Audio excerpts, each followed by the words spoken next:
Hey, peace and blessings. Is your brother Sorry back with yet another one. Um, yeah, we popping them off back to back today. Y'all probably gonna get these at different dates. I ain't trying to oversaturate y'all. I ain't trying to blow up your brain with too much of this. But as always, peace to the ancestors.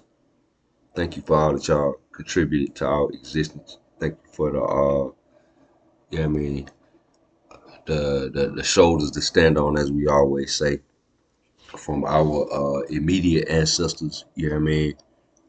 Big mama, big daddy, whoever, you know what I mean, in the immediate family, which is the bridge to our more ancient ancestors. You see what I'm saying? So, um, shout outs to them for that, for paving the way. Now, peace to the true and living, man. You know what I'm saying? Can't forget the true and living. Peace to y'all, man. The young gods, you know what I mean, who are the future, you know what I mean? Shout out to y'all. Love y'all, man. Pause. But love y'all, man. You know, the young cats, I don't know, man, y'all bring a certain energy into this thing or whatever case may be. So, that keep I don't know, a lot of the older guys reinvigorated. The younger, brothers and sisters have a certain passion for life, dreams, and aspirations. They kind of pull certain things from the older ones of us and kind of like, you know what I mean, force us to kind of like, I don't know,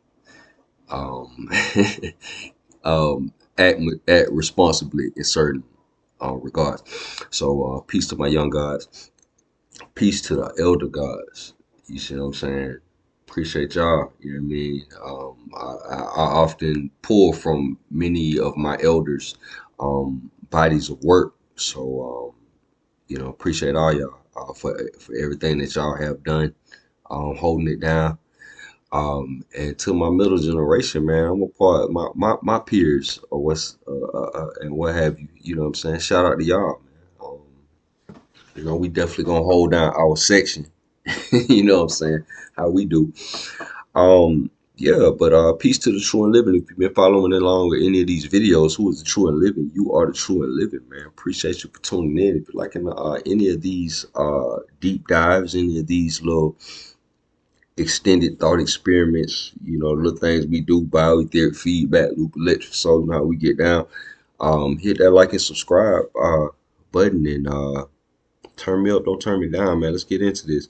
Um, all right, so today we're gonna get into that piece that we kind of talked about, that kind of promised y'all about human sacrifice and all that. You see what I'm saying?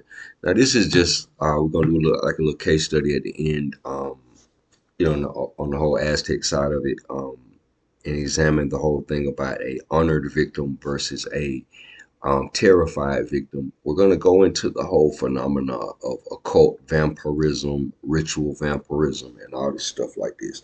So, you know, it's going to get a little bit nitty and a little bit gritty in this installment. So, um, the energetic nexus of exploitation. You see what I'm saying? We talked about that a lot in the 48 Laws of Power. We talked about the fear of exploitation, a bioetheric and reflective analysis of occult and ritual vampirism, foundational principles of energetic modeling. Still dealing with the bioetheric feedback loop. If you're not familiar with that, we may skim over what that is here and there. But I'll go back into the previous videos to kind of get a good understanding of what that is. We're dealing with the premise that the body is electrical. Uh, so as far as a lot of the things that would seem kind of pseudo, uh, they're going to kind of fit right into this framework. We're dealing with the fact that with the understanding that the body is electrical. We're going into Robert Becker's research, Jerry Tennett's research, and stuff like that. We're going into Tesla's framework as far as no particles, no electrons, and everything like that. It's more field theory, more field based, whatever case may be. We're dealing with the reflection principle and everything like that. Some of the work of Dolores Cannon, how she talks about how physical illnesses are the expression of psychological illnesses and everything like that. We've already talked about blockages in the energy channels, how they come from trauma and stuff like that, how this trauma is turned into electrical signals and how it manifests through your fascial network, which is AKA your meridian channels and acupuncture and all that. We already talked about all that. Go back to the previous videos and everything like that. So we made the connection between this analog DC nervous system, the third nervous system, not the parasympathetic, not the sympathetic, but the analog DC nervous system that Robert Becker talks about and everything like that, linking that to a lot of your subtle bodies and everything like that, that a lot of your people in more esoteric traditions talk about. We're not viewing the soul from a perspective of a esoteric phenomenon. We're viewing it from a perspective of an electrical phenomenon. So just kind of like as a brief recap, I always like to get a little priming the pump. So the foundational principle of energetic modeling, the investigation into esoteric vampirism. Yes, sir. Chemical exploitation and historical human sacrifice necessitates a rigorous framework to analyze the flow and quality of life force energy. It really does require a rigorous framework. Lucky for all of us, we have such a framework. This report employs a Bio Aetheric feedback loop and reflection principle. Shout out to Brother Naju, because this is basically, there are three sections of true master. The first section is self to self. The second section is others to self. Excuse me, self to others, and the third section is others to self. This section with its more scientific electrical type of terminology, this is others to self. The foundation where this starts from is self to self, which is inspired by a correspondence system and epistemology called the experiential. I was taught aspects of the experiential by the brother Naju. At the time I was studying martial arts. I filtered it through a martial arts style, came out with certain nuances. That's the self to others portion or whatever case may be. And this is what this stuff looks like on paper. We've always said that there's what this looks like on paper, and then there's an experiential counterpart to it, because we're not just writing about it on paper, looking at it, we're in it, experiencing it, made of it. So it's an experiential counterpart for everything that we talk about. So let's see here. The Bio Aetheric Feedback Loop, a model energetic exchange. Okay, the Bio Aetheric Feedback Loop operates on the premise that all living systems are sustained by a foundational energy, variously known as life force, chi, prana, or vitality. This life force maintains biological integrity and spiritual consciousness, and is considered to reside within the specific bioetheric structures frequently described as the aura or the central energetic core. Now, we talked about on previous videos, go back and go into the playlist that we talk about melanin. In the video where we talk about melanin, we talk about, if we use the analogy of if the human biofield or aura was grass, then the melanin would be the soil that the grass grows out of. So melanin is the polymer substrate for this, for energy transfer. The human biofield would be the outgrowth of that energy, or the expression of that particular energy, or what have you.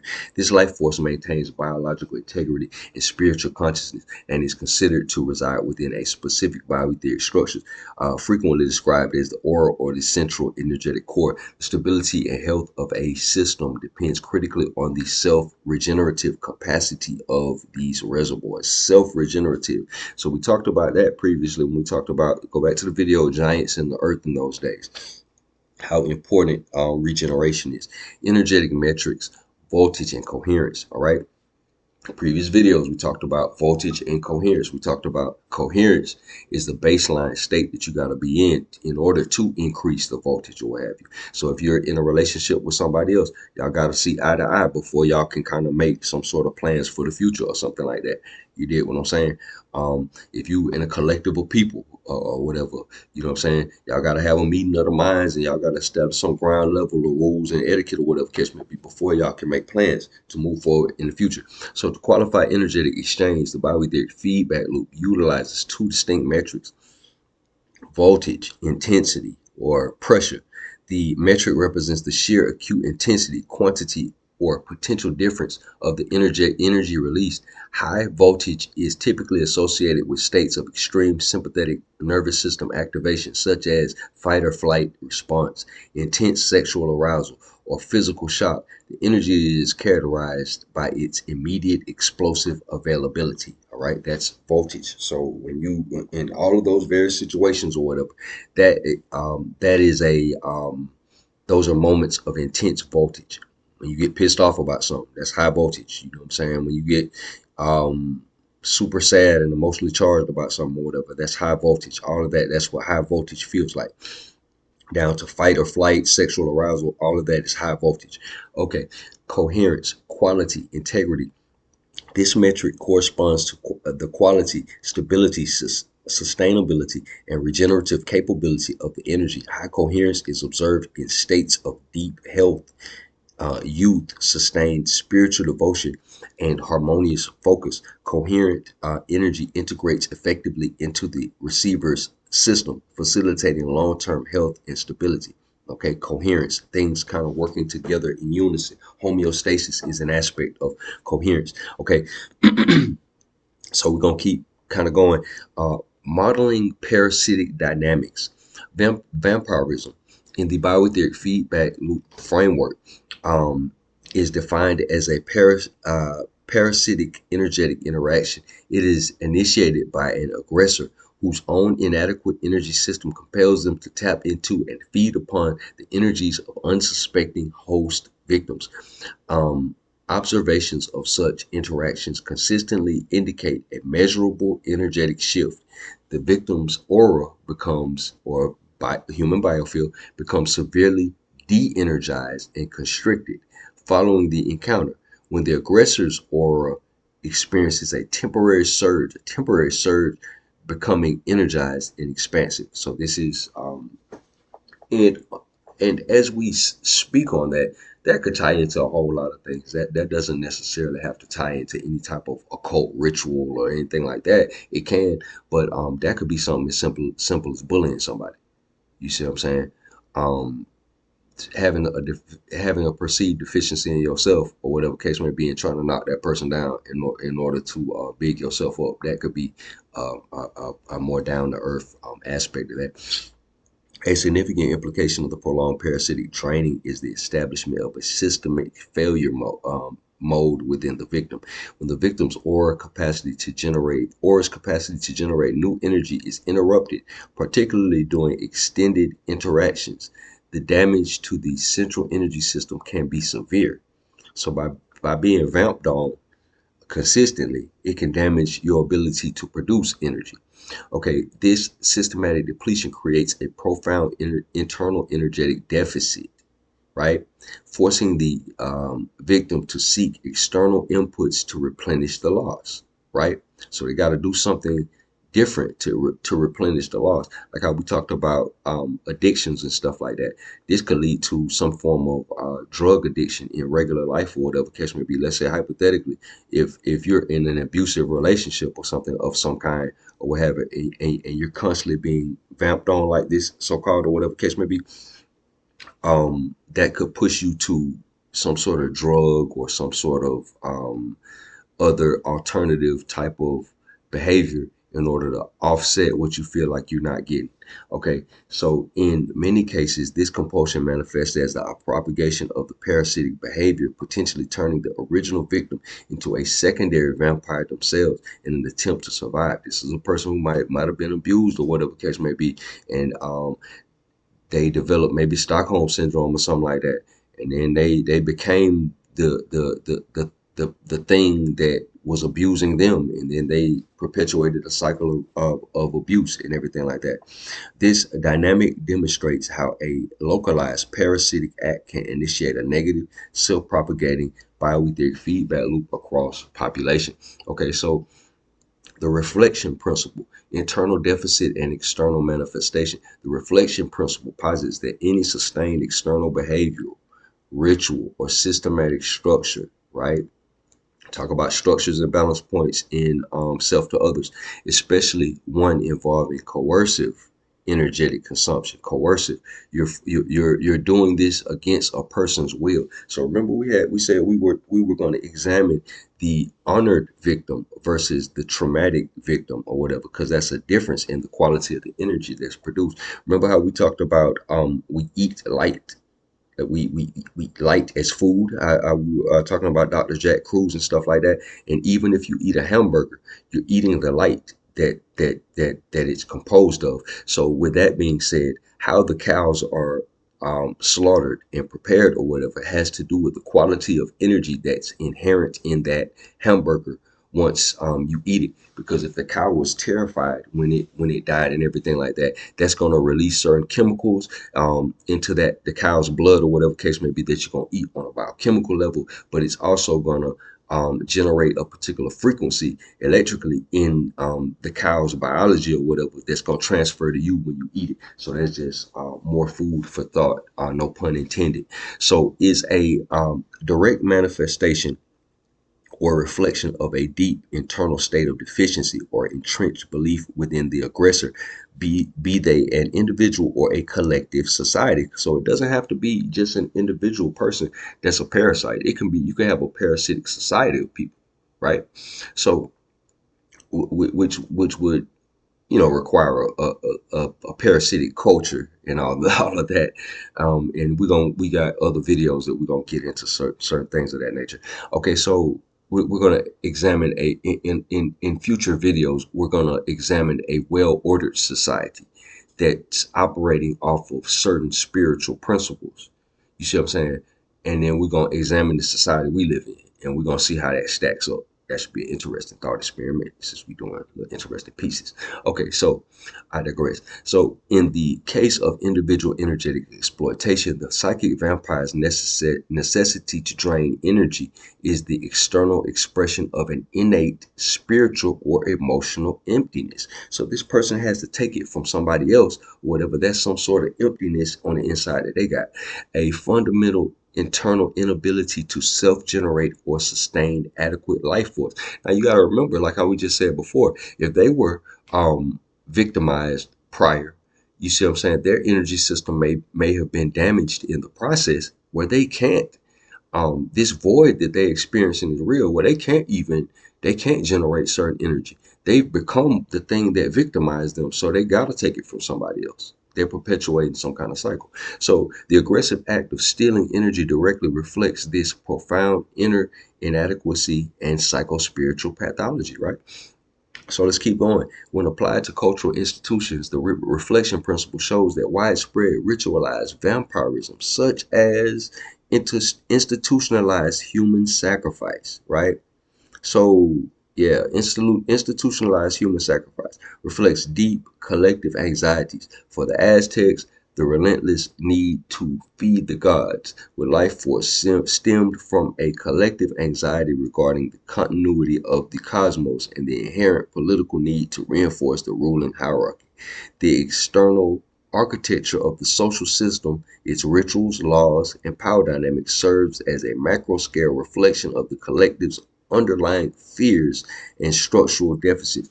Um, like how we said on a previous video, when we examine cultures, the Aztecs are some of the ones that just got caught out there as far as human sacrifice. But like I said, I have a suspicion that that was a common thing in a far gone era. They were just some of the ones who probably held on to that to a more recent time and everything like that. Um, I would have to do more research on it, but I've heard little snippets that talk about how the Etruscans had human sacrifice in their culture as well. That's where the Romans got a lot of their bloodthirstiness from the Etruscans in their society or whatever case may be. But I mean, like I said again, I've heard that in snippets. You see what I'm saying? I'd have to do further research, and we might do a deeper dive on that. Energetic vampirism, occult and chemical iterations. Vampirism in occult circles often focuses on harnessing high intensity bioelectrical states, translating raw biological power into usable energetic capital. This section analyzes the mechanics of classical energetic drain and the modern interpretation of chemically deprived fear energy. Chemically derived fear energy, right? So it's a difference between as far as energetic consumption, it's a difference between energy derived from fear versus energy derived from coherence or a willingness to participate. You see what I'm saying? Okay, the pure, more sought after energy would be the energy derived from the coherence or whatever. That's the more potent quality of energy. The energy derived from fear, it has side effects to it. You see what I'm saying? It's a momentary boost, but it has side effects to it. Etheric drain in incubi and succubi. The mythological figures of incubus and succubus represent a specialized form of energetic parasitism, focused specifically on sexual energy and vital fluids. Sexual energy, particularly at the point of arousal and orgasm, corresponds to a highly potent temporal temporary spike in systematic bioelectrical activity and a hormonal output. This represents a high voltage, high intensity energetic burst in the bioetheric feedback loop.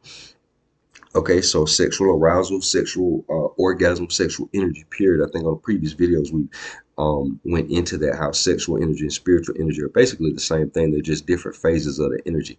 Okay, so these entities are noted to feed on this sexual energy, sometimes utilizing the consumption of genital fluid to achieve their sustenance. The critical observation in occult literature is that the overuse of this ability can fatally deplete the victim, confirming the high potency and life-sustaining nature of the energy extracted.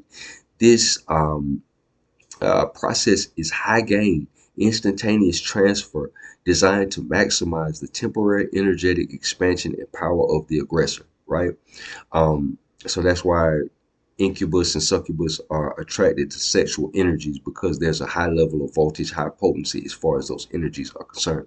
The prevalence of this specific form of drain reflects the dangers of unchecked desire and the dangers of power that consumes rather than nourishes. The embodying the reflection principle by externalizing a predator's fundamental lack of ethical energy exchange. Okay, some of this, and you know, some of that stuff right there. I know we on some of these videos we get we touch on the whole sexual thing. You know, to a reasonable degree. Um, I think that's appropriate for today, for this day and time. So, like I said, so you know, my young people kind of see the implications of what we actually playing with, and the implications of this social engineering. You see what I'm saying? Because this didn't happen by accident. This direction that society finds itself going in did not happen by accident. Somebody's paying for this. You see what I'm saying? Somebody sat down and took a lot of time to figure that out, and somebody's paying for it too. So just food for thought. Um, the gender war, the over sexualization of everybody. You know what I'm saying?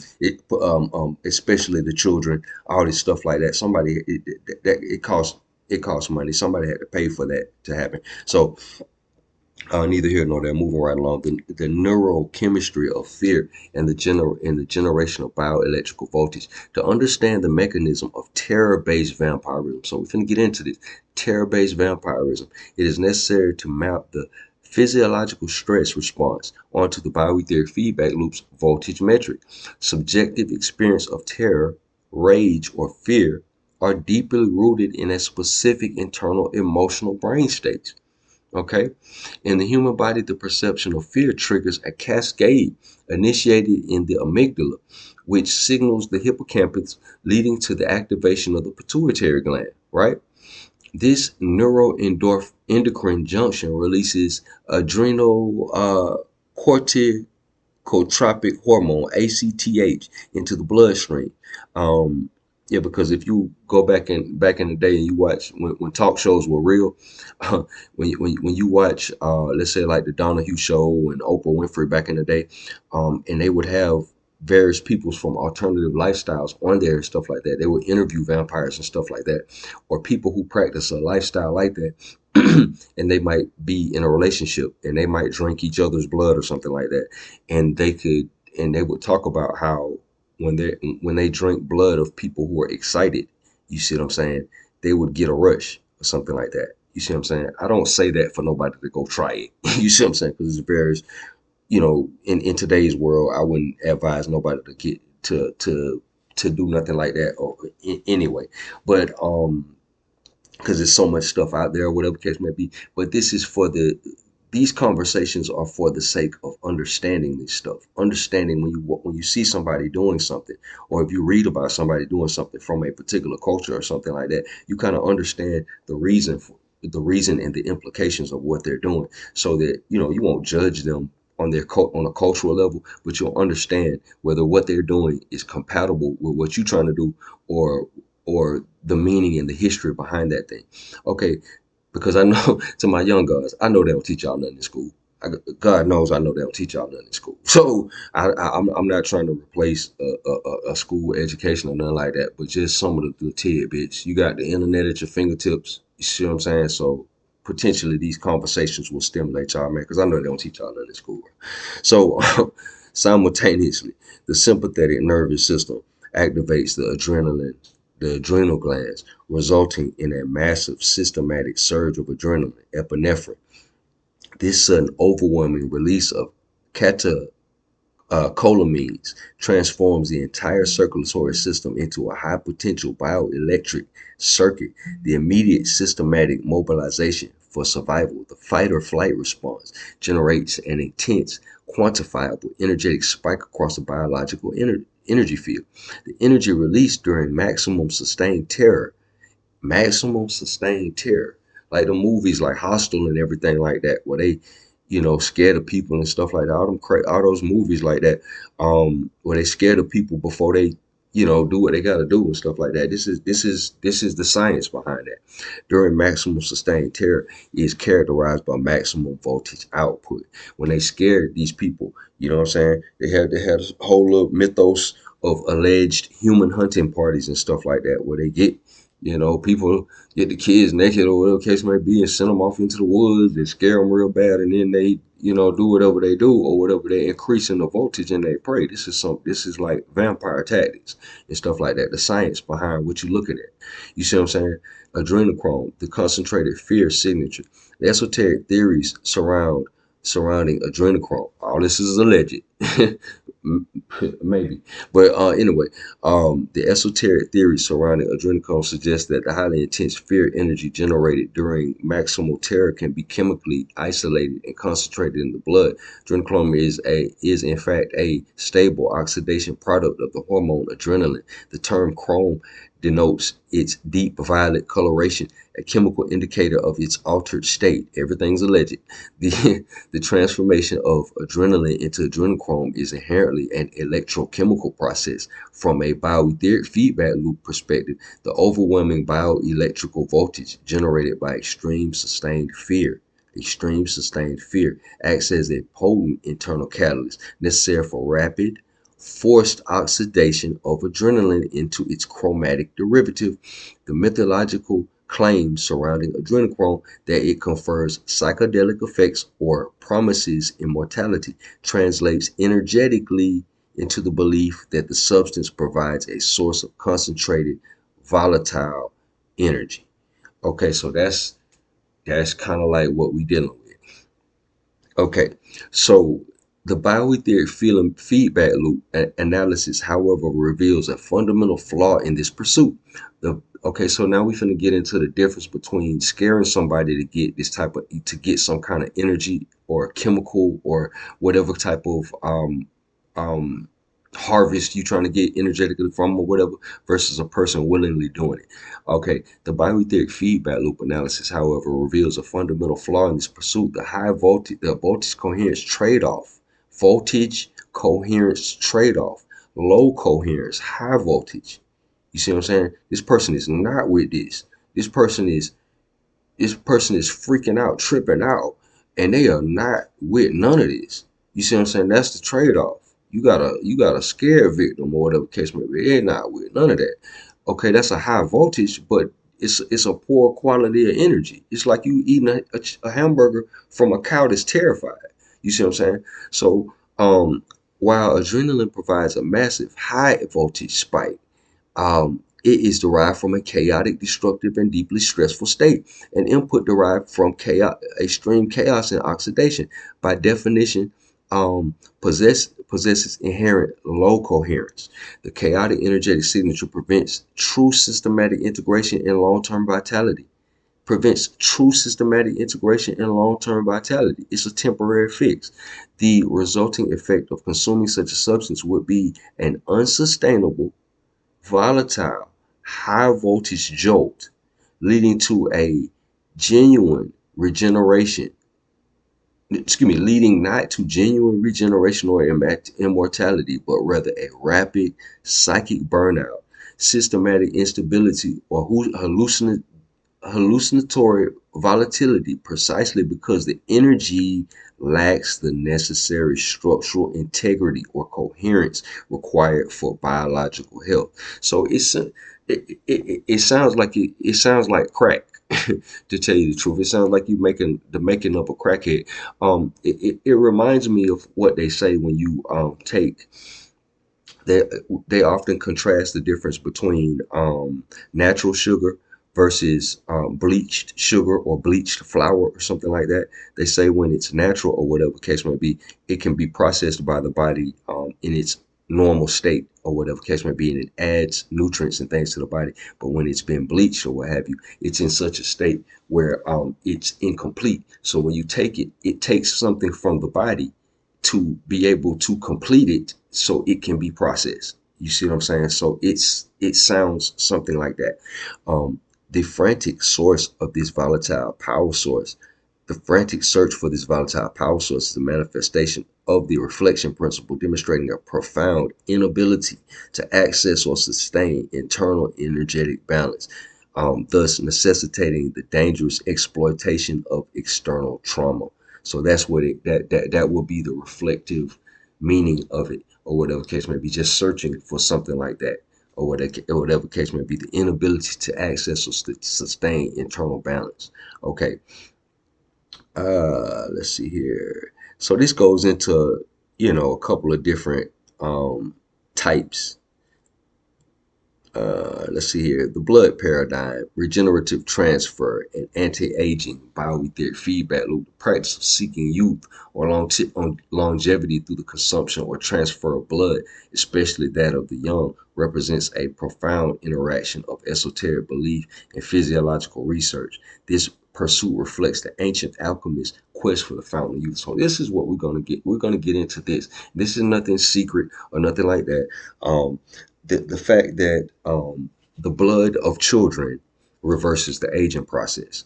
You see what I'm saying? That's not something I made up. You got the internet at your fingertips. I'm pretty sure y'all done Googled everything else I said.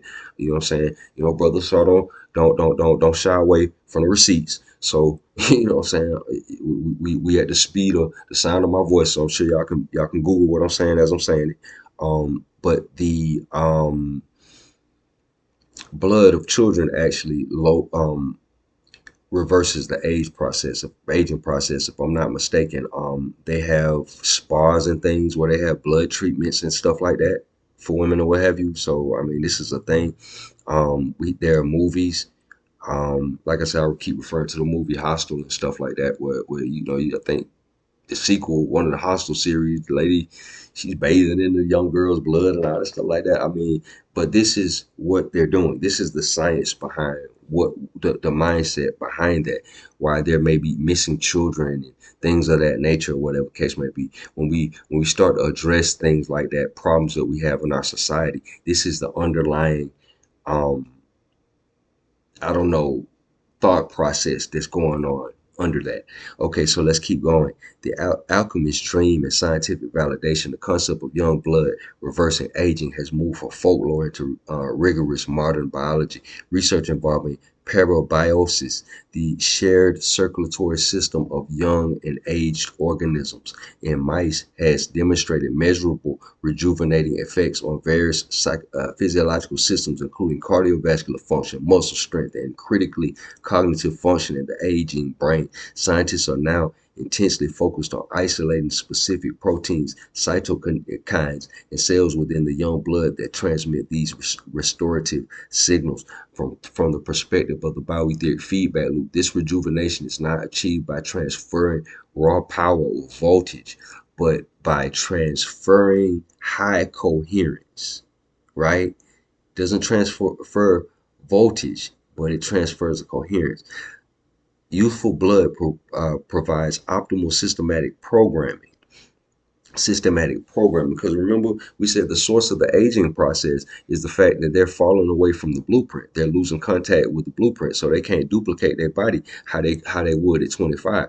Well, the young blood provides optimal systematic programming, a bioelectric and biochemical signal of health and regenerative capacity that successfully counteracts age-related systemic decay, right? So the young person, in theory, will have access to the blueprint, or their DNA would have access to some semblance of the original blueprint. So it may be able to fill in the gaps with what the older individual is lacking. The bioetheric feedback loop model confirms that true rejuvenation is dependent on the influx of high integrity signals, providing coherent structure rather than mere boost of chaotic energy. So it's saying even in this, the difference between, let's say, like the adrenochrome alleged type stuff, is it's a chaotic energy coming from terrified people or whatever case may be. So it has a certain quality of energy to give you a boost of voltage, but not coherence. You see what I'm saying? It may actually sacrifice some of the coherence. Whereas, let's say, even the blood of the young person or whatever, you see what I'm saying? That's more of a coherence, or the blueprint, access to the blueprint. It may be a low voltage because the person giving the blood is not freaking terrified, but it's a high coherence. You see what I'm saying? Comparison. Coherence versus volatility. A core analysis, an analytical distinction emerges when comparing the anti-aging bioetheric feedback loop of young blood against the exploitative bioetheric feedback loop of adrenochrome. The primary objective of consuming young blood is to restore systematic integrity and biological programming, thereby increasing health span and lifespan, right? To restore systematic integrity and biological programming, the blueprint, thereby increasing health span and lifespan. This requires energy or signals characterized by high coherence and structural organization. In stark contrast, fear-derived adrenochrome, a product of extreme stress and oxidation, is an energetic signature defined by chaos and volatility. If aging is the systematic decay of coherence,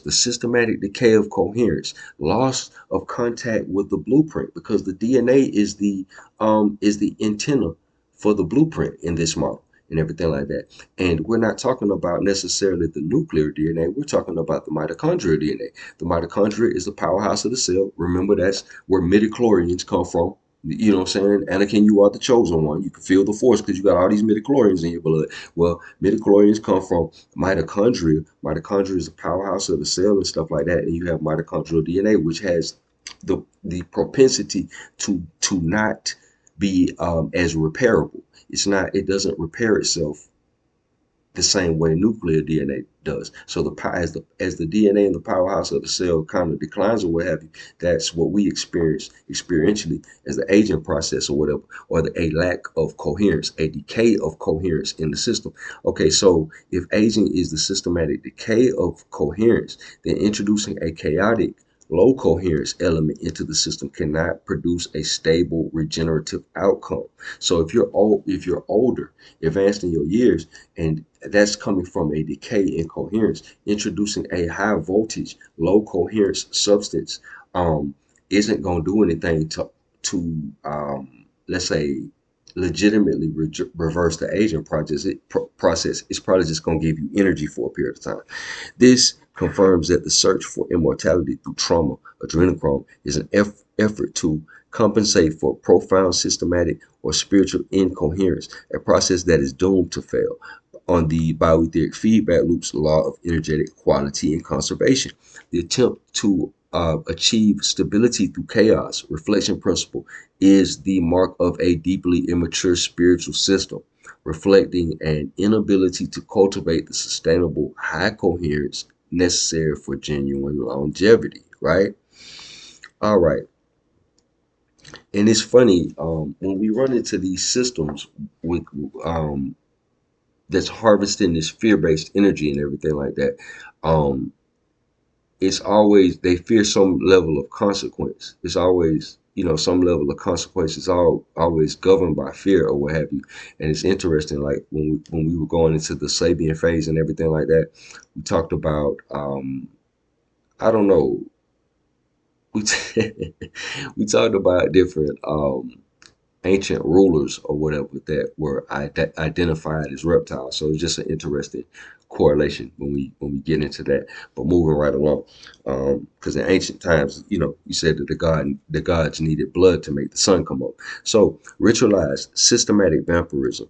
Okay, so we're going to do a case study on the Aztec civilization, and this ain't really like a knock on the Aztec. We do stuff on the Yamasi side, and the Yamasi are related to the Olmec Maya. So the Olmec Maya have a similar situation, civilization, um, as the Aztec or whatever case may be. So there's a bit of a overlap there. So it's not really so much banging on the Aztec, but we're just kind of getting into the whole thing with the human sacrifice. It's a perfect case study. Like I said, I really don't think that these were the only groups of people who indulged in the whole human sacrifice thing. I think that that's a institution that comes from a far gone era, and even in times that are ancient to us, that had been phased out. But I think that that was a thing in a long time ago. But the Aztecs are just one of the more notable examples that we can use and kind of examine their whole situation. So the institutionalized human sacrifice of the Aztec Empire provides a macro scale demonstration of the bioetheric feedback loop and reflection principle applied to collective energetic exploitation, focusing on the highly efficient extraction method of heart removal. So within the Aztec civilization, we're going to have the ability to examine both of what we're talking about. The honored sacrifice, because it wasn't always a thing where being sacrificed was something um, that the sacrificed person was dreading or something like that. Sometimes that was an honor to them to embody a particular deity and be a willing sacrifice or whatever case may be. Excuse me. Sometimes that was an honored position in that person's mind. And sometimes you got prisoners of war that's a part that's being sacrificed and they terrified. So we get to examine both of those dynamics here in this. So for the Mexica people, human sacrifice was considered essential to maintain cosmic order and feed the gods with tonali or life force. Across many ancient cultures, human blood was regarded as the most sacred and potent form of life force. The physical act of removing the still beating heart performed by a priest using specialized obsidian blades represents a mechanism engineered for maximum energetic efficiency. The heart, at the central locus of the systematic bioelectrical activity, is the source of the body's most intense voltage output, right? The body, the heart is the source of the body's most intense voltage output. We talked about that in the video. We were talking about the Heart Math Institute research, and your mind is not in your head. Exercising the heart while it's still excising the heart while it still beats ensures the rapid and violent release of the life force at the point of peak bioelectrical potential, right? Maximizing the acute voltage extraction immediately upon physical transition, right? So they're trying to maximize the amount of energy. This particular principle, this particular thing, removing the heart and everything like that while it's still beating or whatever case may be, that maximizes the voltage potential or whatever, as far as that person transitions and everything like that. That's an interesting way of putting it. This massive expenditure of life force was mandated by a pervasive societal anxiety, the belief that one must feed the gods to avert cosmic catastrophe reflects an intense collective spiritual deficit, a systematic dependency reflection principle that required perpetual high cost energetic input. Bio Aetheric Feedback Loop, because when they're doing the sacrifice, like we said on the video about religious sacrifice or whatever the case may be, this is an input into the feedback loop to sustain the established worldview. So whatever deity that they dealing with or whatever case may be, this is a harsh. They dealing with some aggressive energies or whatever case may be. Let me see here, and that's an interesting thing. Not only are they doing a sacrifice um, of human life, the sacrifice is made in such a way where they're maximizing the amount of energetic potential as that person transitions to the other realm and stuff like that. So that's actually quite interesting to even be aware of that. So that was a well thought out um, idea. Period. Okay, so let's see here. Emotional and energetic differential, horror versus terror, of honor versus terror, excuse me. The energetic quality of the offering released via the heart removal ritual depended critically on the internal psycho-emotional state of the victim at the moment of death. This distinction is paramount in the bioetheric feedback loop analysis, right? So this is kind of like the punchline of a lot of this. Okay, the terrified victim, high voltage, chaotic. So terrified victim, high voltage, low coherence, right?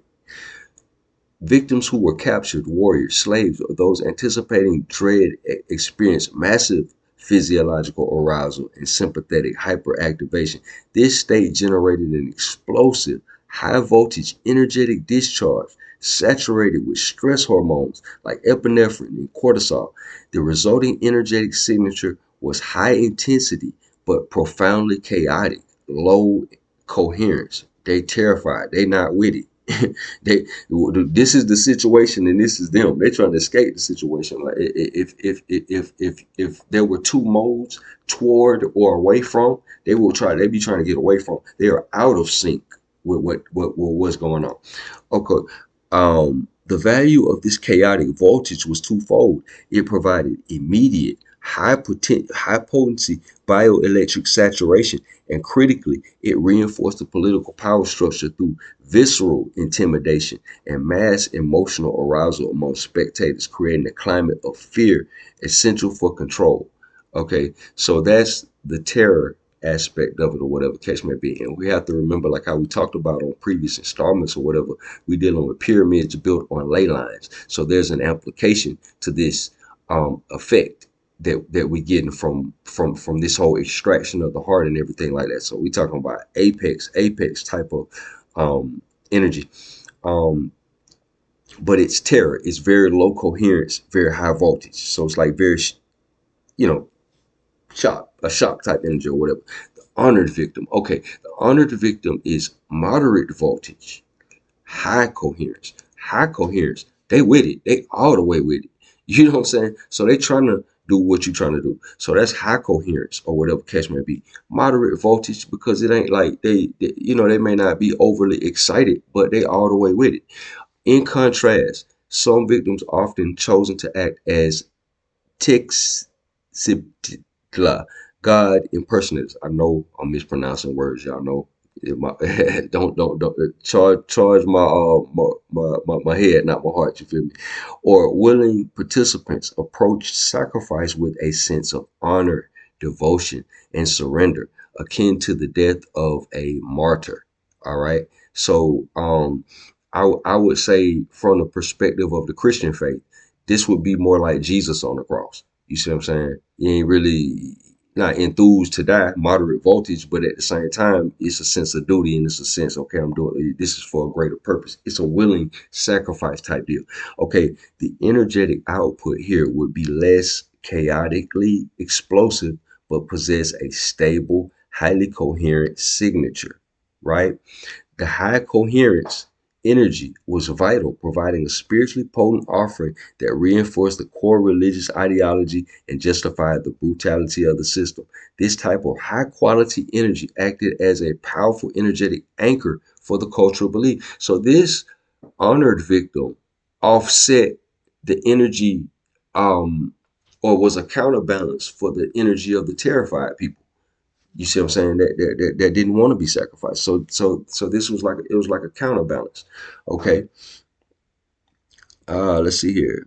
Okay, the priest's energetic trajectory and voltage accumulation. The Aztec priests occupy the position of primary energetic conduit, directly overseeing and executing the ritual. This sustained occupational exposure to the moment of peak life force release resulted in significant energetic accumulation.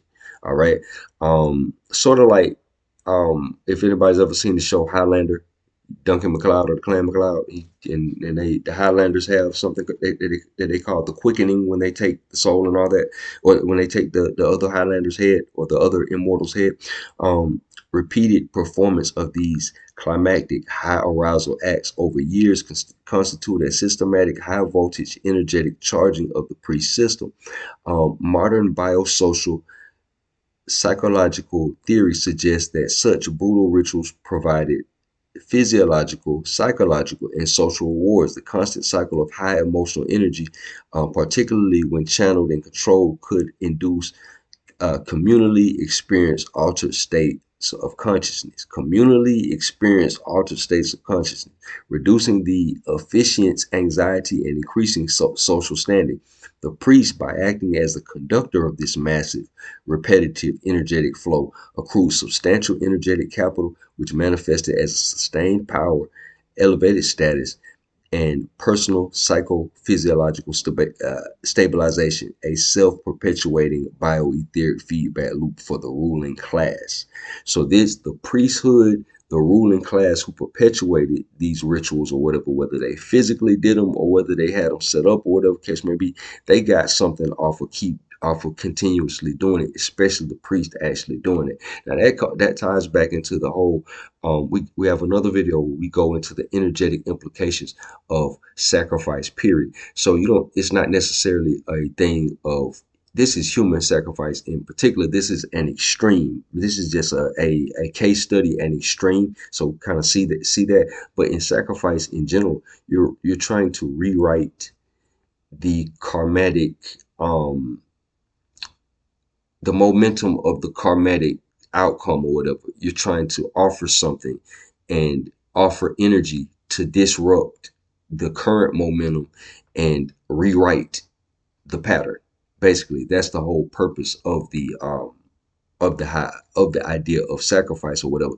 So outside of it being a person or even a living thing or whatever, in this modern era, our form of sacrifice is more devotional and energetic and mental. You see what I'm saying? So by virtue of the fact of engaging in those type of sacrifices, even if they be devotional, mental, or whatever case may be, just the act of doing it, pumping that energy through or whatever case may be, that has a potential to kind of elevate the individual doing it. So I'm kind of taking it away in this modern time.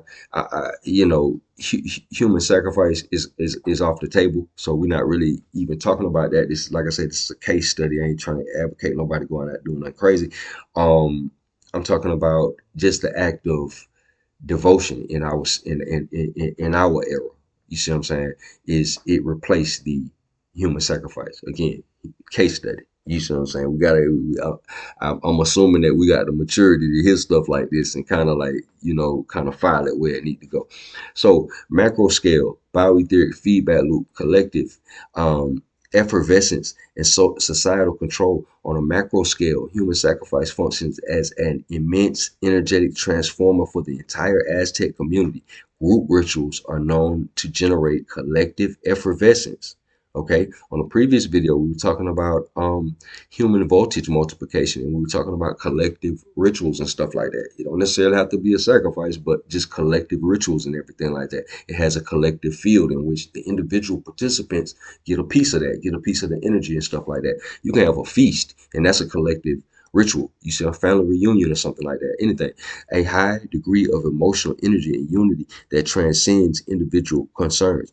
The highly visible, spectacular nature of the violence served to amplify this shared emotional experience, right?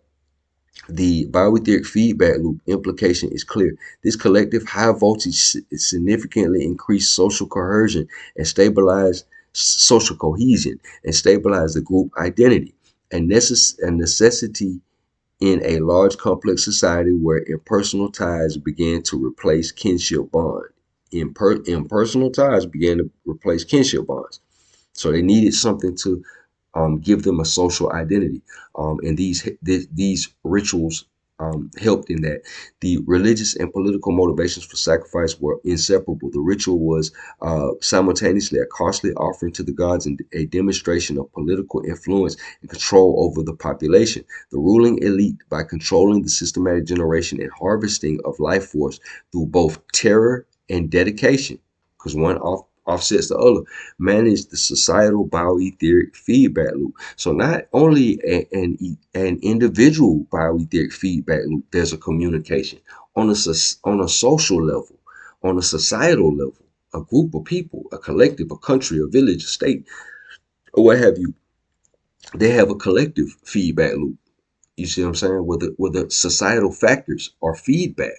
You see what I'm saying? Thereby maintaining and reinforcing the political and hierarchical structure. The system was ingeniously designed to extract diverse energetic signatures, the chaotic voltage of terror for control, and the coherent signal of devotion for justification, stabilizing the elite's power base at the expense of perpetual energetic debt. Okay, karmic feedback and the reflection principle. The final analysis of the Aztec system requires a assessment of the long-term spiritual and systematic consequences of maintaining a complex society through systematic, coercive, energetic extraction, viewed through the lens of karmic feedback. The systematic bioetheric feedback loop of spiritual debt. The fundamental operation of bioetheric feedback loop dictates that energy transfer must maintain equilibrium. Energy transfer must maintain equilibrium. When a system or society systematically extracts massive volumes of life force, particularly the most valuable sacrifice, human life, and relies heavily on forced violent extraction methods, a massive corresponding spiritual or karmic debt is accumulated, right? So let's say that again.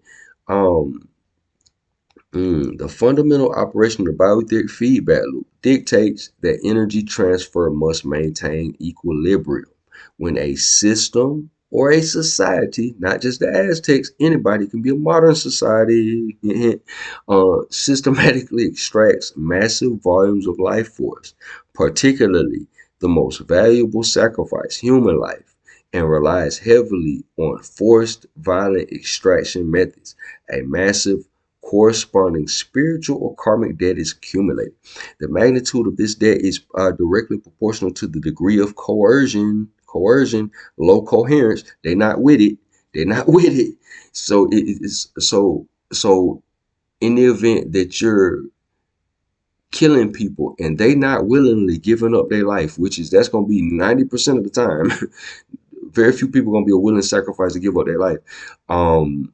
Most of the time when you see mass killing and stuff like that, it has a low coherence energy, high volatility, low coherence energy.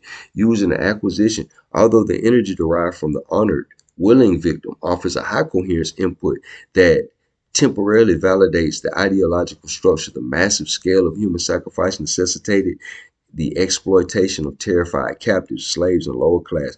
This energy saturated with chaos and pain cannot be fully integrated harmoniously, right? It's a temporary fix. You got to keep doing it.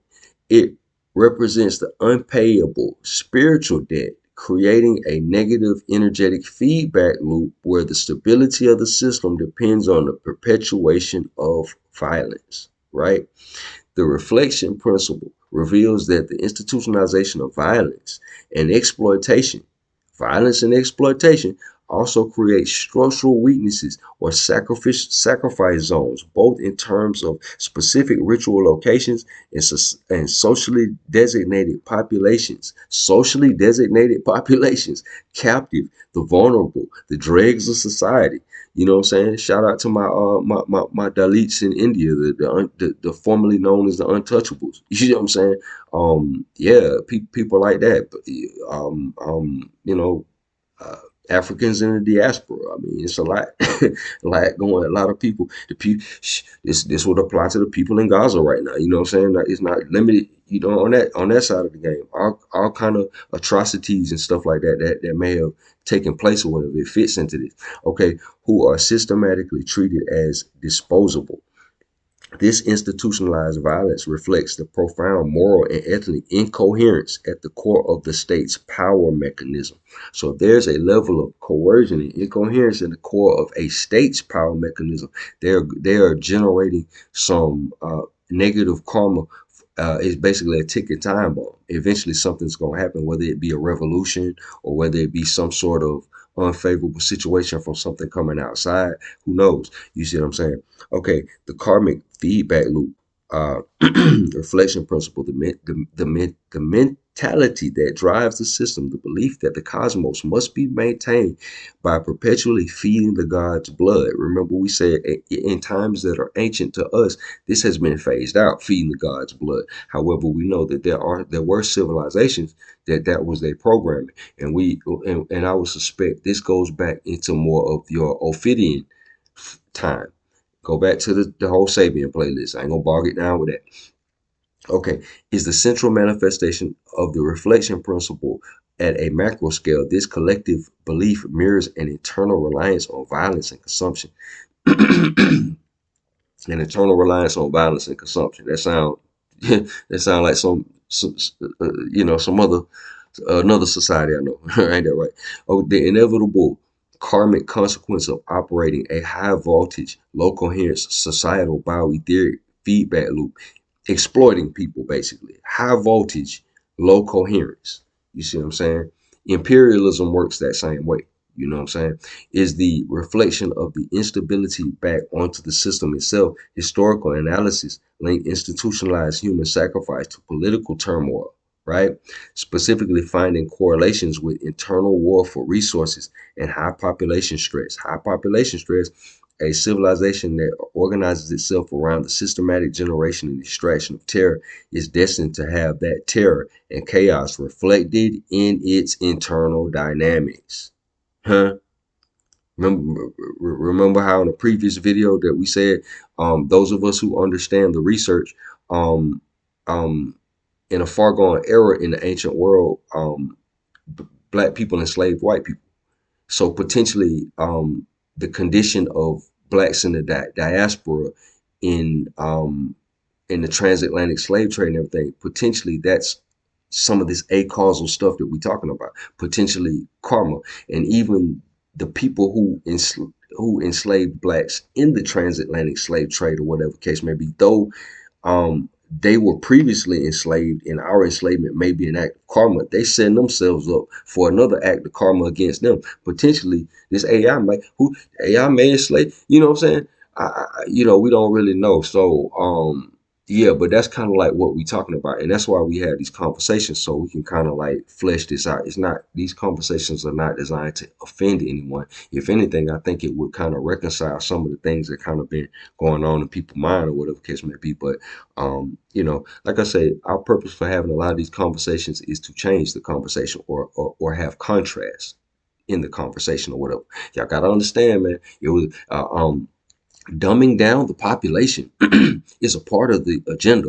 They made a movie about it. They call it Idiocracy. So yeah, it's an agenda to make you stupid. You feel me? So I'm not proclaiming to be the most genius person on the planet by far, by no stretch of the imagination or whatever. But if this, I would rather for the kids to be wired on a level where they talking and thinking along the lines of this analytically than how people are in that movie Idiocracy. You dig that? So we doing this for our young guys, because they don't teach them nothing in school.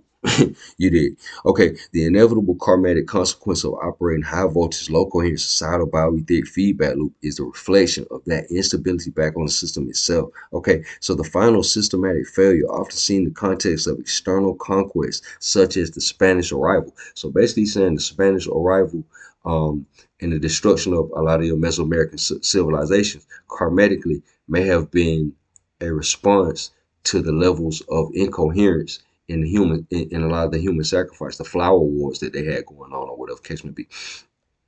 In the ultimate bioetheric feedback loop mechanism of self correction. So this is not a punishment from God. This is the fabric of reality healing and correcting itself. That's what karma is. It ain't a punishment from God.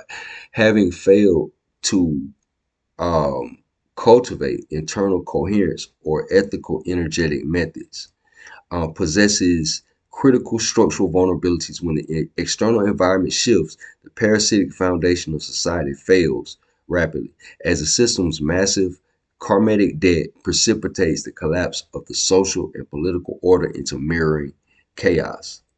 So, yeah, that's pretty much what we had on that one. That's kind of going into the vampirism, the whole piece on human sacrifice, less about the human sacrifice thing, because like I said, that's a more of a case study type thing. We really examining the difference between high and low coherence in these situations, or whatever case may be, what that entails. A person who is a willing sacrifice, or like a martyr or something like that, and they have a certain level of coherence and spiritual attunement, versus a person who is terrified out of their mind and they basically a victim of some sort of atrocity or whatever. Low coherence. You see what I'm saying? High voltage but low coherence. So we just examining that as we do with this electrical model. Man, I appreciate y'all for tuning in. Got some more pieces that are quite interesting coming from this perspective. We examine and we have a lot of these conversations to make sense of our world. Why certain people do certain things. What is their thought process when they do certain things? What were ancient people thinking when they did this and did that, and what can we learn from that? Because apparently, as we examine the workings of the mind of ancient people and stuff like that, a lot of the things that they understood as well-known facts, or their behaviors would imply, are things that we don't even consider in our modern times. So if you like what you've been hearing, man, y'all like and subscribe. We will be back with further volumes of the Electric Soul and other material inspired by the book series True Master. Y'all stay tuned. Peace and blessings. Peace to the true and living. Yeah.